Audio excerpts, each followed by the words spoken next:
வணக்கம். இந்த மூட்டு தேய்மானத்தினால வரக்கூடிய வலி அப்பர் லிம்ஸ், அதாவது கைகளுக்கும் கால்களுக்கும் லோவர் லிம்ஸ்க்கும் என்ன டிஃபரன்ஸ்?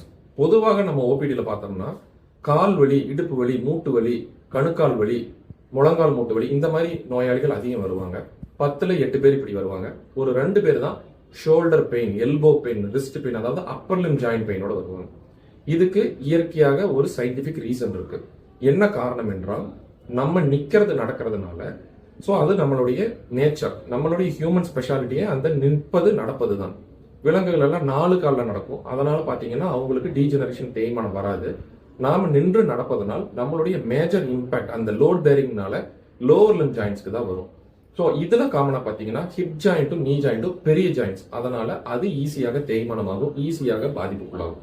அப்பர் லிம்பை பொறுத்த வரைக்கும் பொதுவாக அந்த பர்டிகுலர் ஜாயிண்ட், ஷோல்டரோ எல்போவோ ரிஸ்டோ ஏதாவது ஒரு அடிபட்டோ அல்லது ஒரு சுகர், இந்த மாதிரி ஏதாவது தொந்தரவுகள் இருந்தால் மட்டுமே வலி உண்டாகுமே தவிர, பொதுவாக ஜாயிண்ட் பெயின் என்பது நம்மளுடைய லோவர் லிம்பை பொறுத்தவரை இருக்கும்.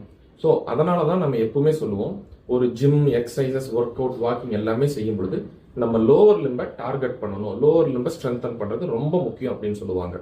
இதை நம்ம நிறைய பேர் பண்றது இல்லை. பொதுவாக அப்பர் லிம் பண்றது ஈஸிங்கிறதுனால அப்பர் லிம் மட்டுமே ஃபோக்கஸ் பண்ணுவாங்க. ஸோ நம்ம அப்பர் லிம்ஸை விட லோவர் லிம், அப்பர் லிம் என்பது ஃபைன் ஆக்டிவிட்டீஸ்க்கு, பட் லோவர் லிம் வந்து நம்மளை லைஃப் லாங் கேரி பண்ணிட்டு போறதுனால நம்ம லோவர் லிம்பை கான்சென்ட்ரேட் பண்ணுவது மிகவும் அவசியம். நன்றி.